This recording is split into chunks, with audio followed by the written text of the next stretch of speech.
Welcome back. पिछले video में हम लोगों ने चेक बॉक्स के बारे में समझा था। आज हम लोग रेडियो बटन के बारे में समझेंगे, जिसको कि हम लोग ऑप्शन बटन भी बोलते हैं। तो उसके बारे में आज हम लोग डिस्कस करेंगे। तो चलिए स्टार्ट करते हैं बहुत ही सिंपल एग्जाम्पल से। तो सपोज हम मान लेते हैं यहाँ पर आपने एक कोई क्वेश्चन लिखा हुआ है। Question number 1, mouse is an input device. ठीक है, तो इस क्वेश्चन के लिए आपको दो आंसर दिए जाएंगे।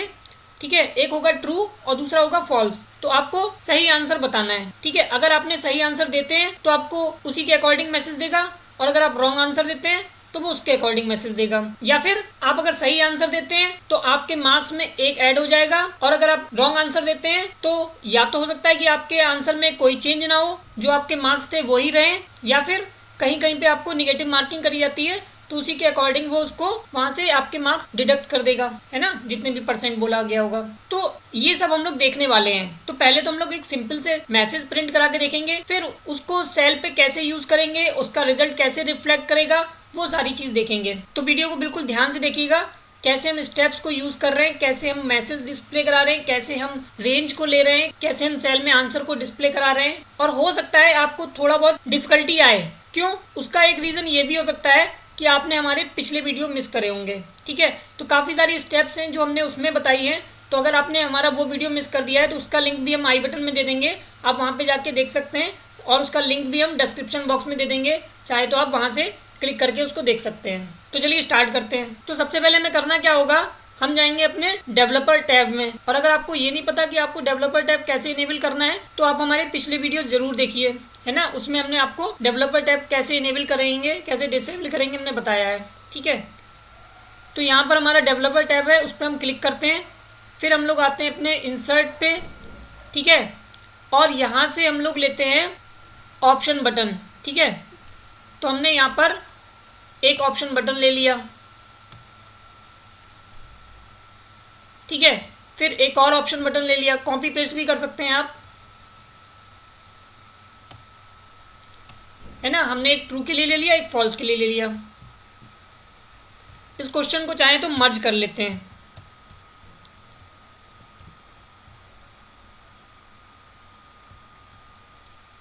मर्ज कर लिया। ठीक है,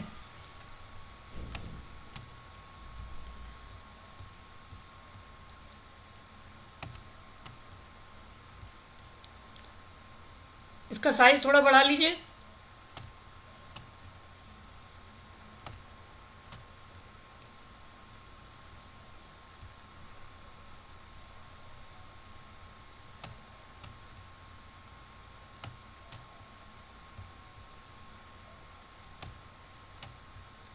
है ना, और बढ़ाएंगे तो आपको ये पूरा दिखने लगेगा। ठीक है, ऐसी सेम इसको अगर और बढ़ाएंगे तो आपको पूरा दिखने लगेगा। ठीक है, अब क्या करें, अब इसकी प्रॉपर्टी विंडो में जाएं और इसका कैप्शन चेंज कर दें, या फिर आप यहाँ से भी एडिट कर सकते हैं। ठीक है, पर आप लिख लीजिए ट्रू। ठीक है, और यहाँ पर आप लिख लीजिए फॉल्स।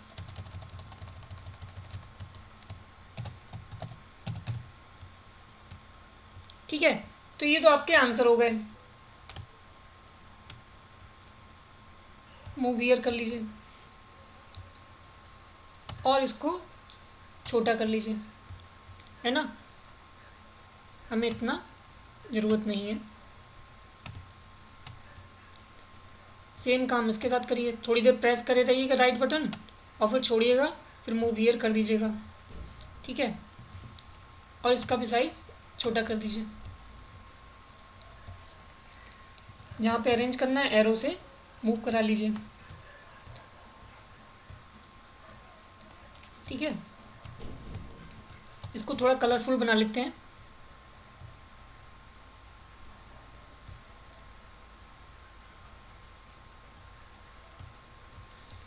है ना, तो देखिए आपका क्वेश्चन तो बन के तैयार हो गया। अब आपको इसके लिए कोड लिखना है। अब ये कोड कब काम करे वो हम चाहते हैं, उसके लिए एक कमांड बटन बना दें। ठीक है, जैसे ही उस बटन पे यूजर क्लिक करे तो वो उसको उसका रिजल्ट मिल जाए, है ना, कि उसने क्या सही आंसर दिया है या गलत आंसर दिया है। जो भी होगा वो उसको डिस्प्ले करा देगा मैसेज के रूप में, या फिर उसका रिजल्ट किसी सेल में डिस्प्ले करा देगा। तो इसके लिए हम लोग क्या करेंगे, एक कमांड बटन बना लेते हैं। इंसर्ट में जाइए और यहाँ से कमांड बटन इंसर्ट कर लीजिए। तो अभी तो आप कहीं कर लीजिए क्योंकि आप एक ही क्वेश्चन कर रहे हैं, है ना। आप चाहें तो हर क्वेश्चन के सामने लिख सकते हैं और उसके मार्क्स भी उसी के सामने डिस्प्ले भी करा सकते हैं, है ना। और इसका कैप्शन चेंज कर देते हैं। देखिए प्रॉपर्टीज़ पे जाइए और यहाँ से इसका कैप्शन चेंज कर दीजिए।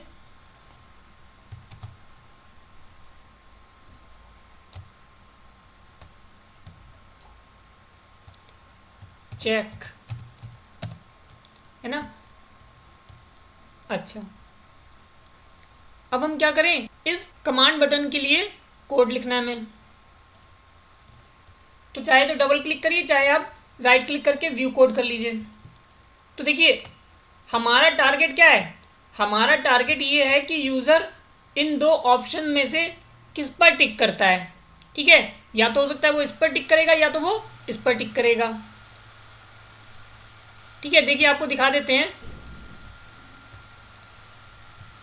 डिज़ाइन मोड हटा दीजिए। तो देखिए अगर वो इस पर क्लिक करता है तो ये सिलेक्ट हो जाएगा, अगर वो इस पर क्लिक करता है तो वो डी सिलेक्ट हो जाएगा।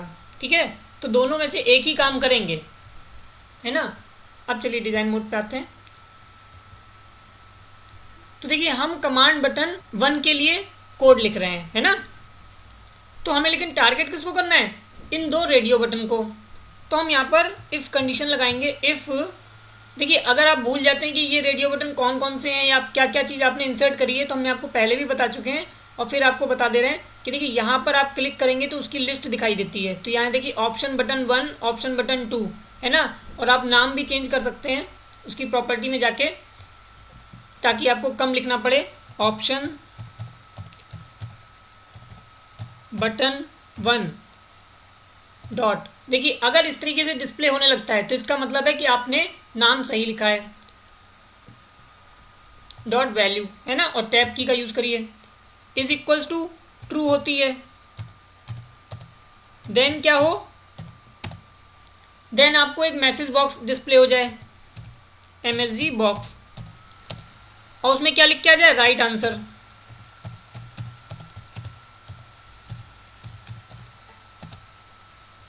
है ना। और अगर वो सेकंड ऑप्शन पर क्लिक करता है तब क्या हो, तो हम यहाँ पर एल्स लिख दे रहे हैं। ठीक है, इसी को कॉपी कर लेते हैं और यहाँ पर पेस्ट करके इसका मैसेज चेंज कर देते हैं। यहाँ पर कर देते हैं रॉन्ग आंसर, और यहाँ पर इफ को कर देंगे बंद, है ना। देखिए यहाँ से इफ स्टार्ट हुआ और यहाँ पर इफ को बंद कर दिया, है ना। अगर यूजर ऑप्शन बटन 1 पे क्लिक करता है तो उसका आंसर राइट आंसर दिखाएगा, और अगर वो ऑप्शन बटन 2 पर क्लिक करता है तो उसको रॉन्ग आंसर डिस्प्ले होगा। तो चलिए इसको चेक कर लेते हैं। आप चाहे तो देखिए यहाँ से भी रन करा सकते हैं और आप चाहें तो यहाँ पर भी रन करा सकते हैं, लेकिन आपको डिज़ाइन मोड हटाना पड़ेगा। ठीक है, आपने डिज़ाइन मोड हटाया। अब देखिए यहाँ पर इस समय फॉल्स पर टिक है। ठीक है, तो अगर आप इस पर क्लिक करेंगे तो आपको रॉन्ग आंसर का मैसेज मिलना चाहिए। तो देखिए रॉन्ग आंसर, है ना। और अगर यूज़र ट्रू पे क्लिक करता है और तब चेक करता है तो देखिए उसको क्या मिल गया आंसर, राइट आंसर, है ना। अब चलिए कोड में हम लोग कुछ और चेंज करते हैं। हम ये चाहते हैं कि अब ये जो आंसर आ रहा है वो मैसेज बॉक्स में डिस्प्ले कर रहा है, रॉन्ग आंसर राइट आंसर, वो उसकी बजाय किसी सेल में रिजल्ट दे।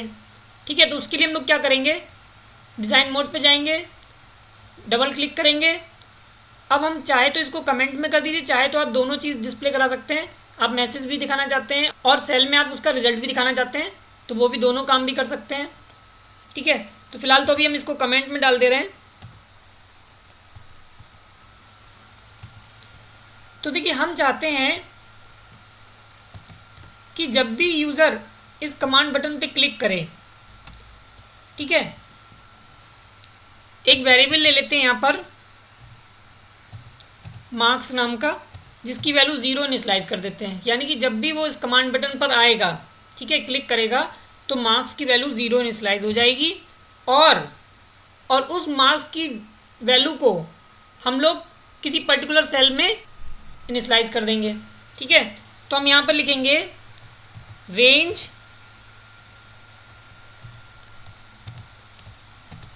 किसी भी सेल को टारगेट कर लीजिए, मान लीजिए हम यहाँ पर D2 को टारगेट कर ले रहे हैं, D2 dot value is equals two marks कर लीजिए। यानी कि ये क्या करेगा, जो आपकी D2 की वैल्यू है उसमें मार्क्स की वैल्यू को इनिशियलाइज कर देगा, और मार्क्स की वैल्यू इसमें क्या है, 0, ठीक है। अच्छा, अब अगर यूज़र ऑप्शन बटन 1 पे क्लिक करता है, यानी कि ट्रू पर क्लिक करता है, तब क्या हो जाना चाहिए, इसी को कॉपी कर लीजिए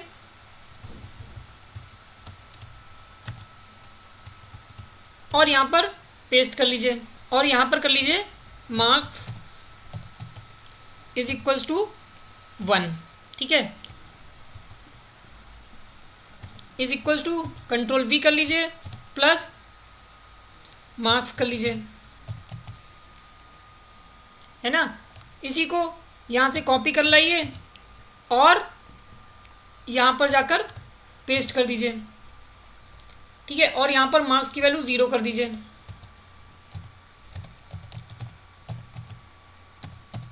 ये इतना काम करना है, ठीक है। देखिए, यानी कि आपके कोड में क्या हो रहा होगा, जब भी यूज़र कमांड बटन पे आएगा, ठीक है, क्लिक करेगा, तो मार्क्स की वैल्यू 0 हो जाएगी, ठीक है। आपने D2 की वैल्यू में मार्क्स को इनिशियलाइज कर देंगे, यानी कि डिफ़ॉल्ट उसकी वैल्यू 0 कर देंगे, ठीक है। फिर अगर वो ऑप्शन बटन 1 पे क्लिक करता है, यानी कि ट्रू ऑप्शन पर क्लिक करता है, तो मार्क्स की वैल्यू 1 हो जाएगी और उसका रिफ्लेक्शन आपकी D2 सेल में हो जाएगा, यानी कि D2 की जो भी वैल्यू होगी उसमें मार्क्स की वैल्यू को ऐड कर देगा, यानी कि 0 कर दी थी आपने, तो 0 + 1 1 हो जाएगा रिजल्ट आपका, ठीक है। और अगर ऐसा नहीं होता है तो आप मार्क्स की वैल्यू 0 कर दी आपने, ठीक है, और उसको ऐड करा देंगे, तो 0 को ऐड करें या ना करें कोई फ़र्क नहीं पड़ने वाला। और चाहे तो आप मार्क्स को 0 यहाँ पे करें या ना करें, क्योंकि आप मार्क्स 0 तो पहले ही कर चुके हैं, है ना। तो आप यहाँ से इसको हटा भी सकते हैं या कमेंट्स में डाल दीजिए, ठीक है। अब इसको रन करा के देख लीजिए, डिज़ाइन मोड हटा लीजिए। तो अगर मान लीजिए यूज़र ट्रू पे क्लिक करता है, तो यानी कि D2 में आपका 1 आ जाना चाहिए, चेक करिए, तो देखिए D2 में 1 आ गया, है ना। और अगर वो फॉल्स पे क्लिक करता है तो 0 आ जाना चाहिए, तो देखिए 0 आ गया, है ना। तो इस तरीके से आप चेक बॉक्स का यूज़ कर सकते हैं किसी के आंसर को देने में। अब यहाँ तो 2 ही ऑप्शन थे, हो सकता है 4 ऑप्शन होते, है ना, तो उस केस में भी आप यूज़ कर सकते थे। अच्छा, फिर जैसा कि हमने आपको बताया था कि हो सकता है आप नेगेटिव मार्किंग देना चाहते हैं, उस केस में क्या करेंगे, तो देखिए उस केस में आप क्या करेंगे, यहाँ पर मार्क्स को 0.25 कर देते हैं, ठीक है, 0.25, और यहाँ पर माइनस करवा दीजिए, माइनस मार्क्स कर दीजिए, है ना। तो वो क्या होगा कि अगर यूज़र ने सही आंसर दिया तो +1 और रॉन्ग आंसर दिया तो 0.25 मार्क्स उसके डिडक्ट हो जाएंगे, ठीक है ना।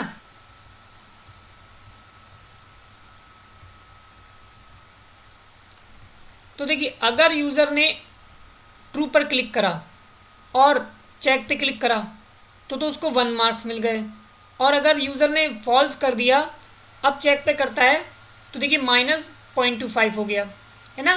तो अगर आपके बहुत सारे क्वेश्चंस होंगे तो उसी के अकॉर्डिंग यहाँ पर वो रिजल्ट आता जाएगा, है ना। और फिर लास्ट में जाके आप उस सबको ऐड कर लेंगे तो आपके उसके मार्क्स पता चल जाएंगे उसने कितने मार्क्स ऑब्टेन करे। अब देखिए, आप मैसेज भी दिखाना चाहते हैं और रिजल्ट सेल में भी दिखाना चाहते हैं, उस केस में क्या करेंगे, तो आप जिसको हमने कमेंट्स में डाल दिया था उसको हम कमेंट से हटा देंगे,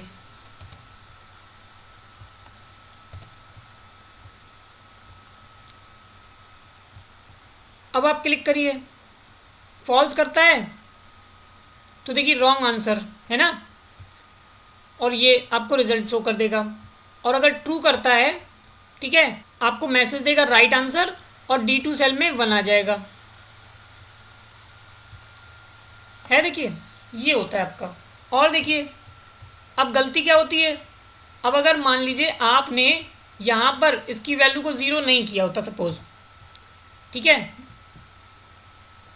आपने ये काम नहीं किया होता तो क्या होता, देखिए उस केस में क्या होता कि जैसे कि मान लीजिए अभी हम यहाँ से वैल्यू को हटा देते हैं, ठीक है, अब हम यहाँ पर क्लिक करते हैं, ट्रू पे क्लिक कर रहा है यूज़र, तो देखिए राइट आंसर आ गया और उसका रिजल्ट बना गया, ठीक है।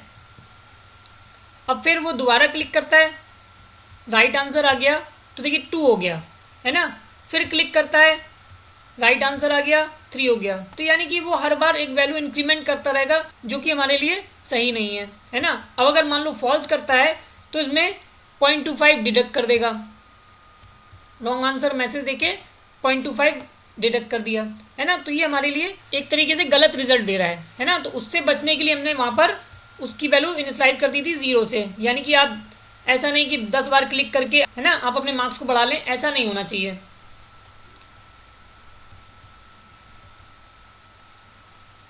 तो आपको यहाँ पर इसको लिखना ही पड़ेगा ताकि उसकी डिफ़ॉल्ट वैल्यू बनी रहे। अब क्लिक करिए तो -0.25 आ जाएगा। अब चलिए इसी तरीके से हम एक क्वेश्चन आपको और बना के दिखा देते हैं जिसमें आपको 4 ऑप्शन दिए जाएंगे, उसमें आपको राइट आंसर देना होगा। तो जैसे आपने 2 ऑप्शन के लिए बनाया है वैसे ही आप 4 ऑप्शन के लिए बना लेंगे और क्वेश्चन टाइप कर लेंगे। तो देखिए ये आपका सेकंड क्वेश्चन है, transistor are used in dash generation, है ना। तो आपको 4 ऑप्शन दिए गए हैं, first, second, third and fourth. तो देखिए यहाँ पर आपको 2 कमांड बटन दे दिए गए हैं। तो पहला कमांड बटन क्या करेगा, आप जो भी आंसर देंगे उसको वो चेक करेगा कि वो सही है कि गलत है। और आप अगर इसका आंसर डायरेक्टली देखना चाहते हैं तो आप आंसर वाले कमांड बटन पर क्लिक कर देंगे तो वो आपको डायरेक्टली आंसर डिस्प्ले करा देगा, ठीक है। तो चलिए इस पर कोड लिखते हैं, पहले तो चेक के लिए कोड लिखते हैं।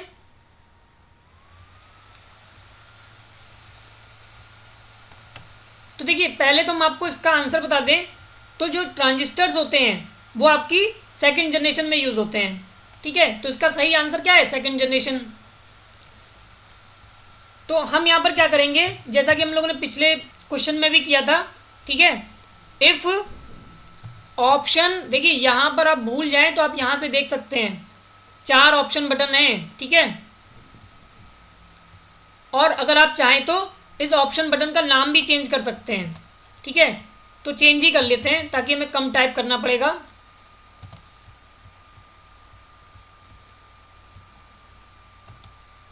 प्रॉपर्टीज में जाइए, OPT1 ऑप्शन 1 कर दीजिए,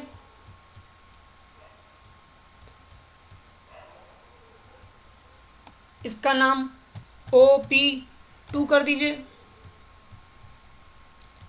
इसका नाम OP3 कर दीजिए, है ना, और इसका नाम OP4 कर दीजिए, ठीक है। आप कोड लिखिए। तो देखिए यहाँ पर नाम ऑटोमेटिकली चेंज हो जाएंगे, है ना। अच्छा OP2 हो गया, OP1 था, ठीक है। तो एक काम करते हैं, इसका नाम OPT2 कर देते हैं, OPT3,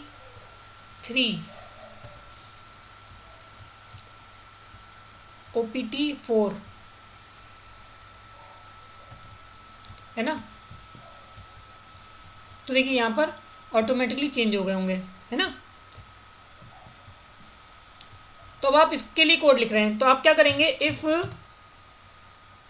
OPT1 डॉट वैल्यू करेंगे, ठीक है। तो आपको बाकी सारी चीज़ें भी लिखनी पड़ेंगी, लेकिन जब आपको पता है कि बाकी सब में तो उसको रिजल्ट फॉल्स देना है, वो ट्रू कब देना चाहिए, केवल जब यूज़र सेकंड वाला ऑप्शन टिक करे। तो आप यहाँ पर डायरेक्टली भी कर सकते हैं, OPT2 dot value is equals to true, then, ठीक है, MSG बॉक्स, राइट आंसर, है ना, या जो भी आप मैसेज देना चाहें वो दे सकते हैं। एल्स यहाँ पर कर दीजिए रॉन्ग आंसर, बाकी सारे केस रॉन्ग हो जाएंगे। और यहाँ पर एंड इफ बंद कर दीजिए। ठीक है, तो ये तो कोड हो गया आपका चेक कमांड बटन का। अब आपको आंसर के लिए भी कोड लिखना होगा, तो आप चाहें तो यहाँ से भी डायरेक्ट क्लिक करके कर सकते हैं, कमांड बटन 2, ठीक है, उसके लिए कोड लिख लीजिए। तो आप यहाँ पर क्या करेंगे,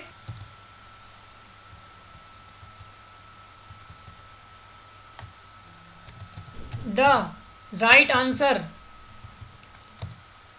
इज सेकंड। ठीक है, तो ये आपने कोड लिख लिया। अब आप क्या करिए, यहाँ से डेवलपर टैब में जाइए और डिज़ाइन मोड हटा दीजिए। अब देखिए, अगर आप डायरेक्ट आंसर देखना चाहें तो आप डायरेक्ट आंसर देख सकते हैं, the right answer is second, है ना। और अगर आप खुद चेक करना चाहते हैं, ठीक है, तो आप यहाँ पर इन 4 ऑप्शन पे किसी पर क्लिक करिए और आप चेक पर क्लिक करिए, तो देखिए आपको आंसर मिल जाएगा। तो सपोज़ आपने फर्स्ट पे क्लिक करा, ठीक है, और अब आप चेक कर रहे हैं, तो देखिए रॉन्ग आंसर, है ना। मान लीजिए थर्ड पे करते हैं, चेक करते हैं, रॉन्ग आंसर। फोर्थ पे क्लिक करते हैं, चेक पर क्लिक करते हैं, रॉन्ग आंसर। अगर आप सेकंड ऑप्शन पर क्लिक करते हैं तभी आपको राइट आंसर का मैसेज आएगा, तो देखिए राइट आंसर, है ना। और इसके लिए भी आप वही कोड लिख सकते हैं, है ना, कि +1 कर दे और गलत आंसर पर -0.25 कर दे, है ना। तो जैसा भी आप चाहें वैसा कर सकते हैं। देखिए एक चीज़ हम आपको बता दें, यहाँ पर हमने पहला क्वेश्चन शीट 1 पे लिया था और दूसरा क्वेश्चन शीट 2 पर लिया था, ठीक है। उसका एक रीज़न था, उसका एक रीज़न ये था कि उस केस में क्या होता है कि जब आप सारे क्वेश्चन एक ही शीट पर लिखते हैं, ठीक है, तो ये जो आपके ऑप्शन बटन है उसमें, जैसे आप यहाँ पर देख रहे थे, तो यहाँ पर आपके ऑप्शन बटन 1, ऑप्शन बटन 2 आ रहे थे। देखिए यहाँ पर आपके ऑप्शन बटन 1 और ऑप्शन बटन 2 आ रहा था, ठीक है। जब आप शीट 2 पर गए, अब आपने यहाँ पर देखा,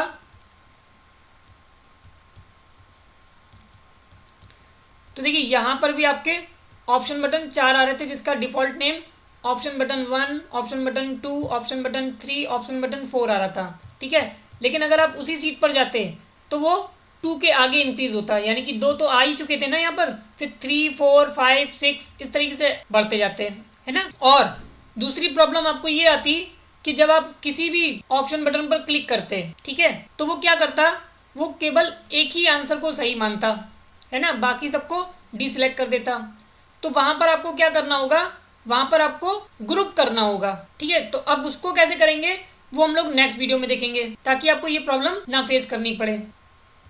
आई थिंक आपको दोनों क्वेश्चन समझ में आ गए होंगे, है ना, कैसे डिज़ाइन करना है, कैसे उसके लिए कोड लिखना है और किस तरीके से आप मैसेज को डिस्प्ले कराएंगे, है ना, रिजल्ट को किसी सेल में कैसे टारगेट करेंगे। तो वो सारी चीज़ें आपको क्लियर हो गई होंगी। अगर आपको फिर भी कोई डाउट होता है तो आप हमें कमेंट कर सकते हैं। साथ ही साथ आप हमें कमेंट करके बताइएगा कि आपको ये वीडियो कैसा लगा।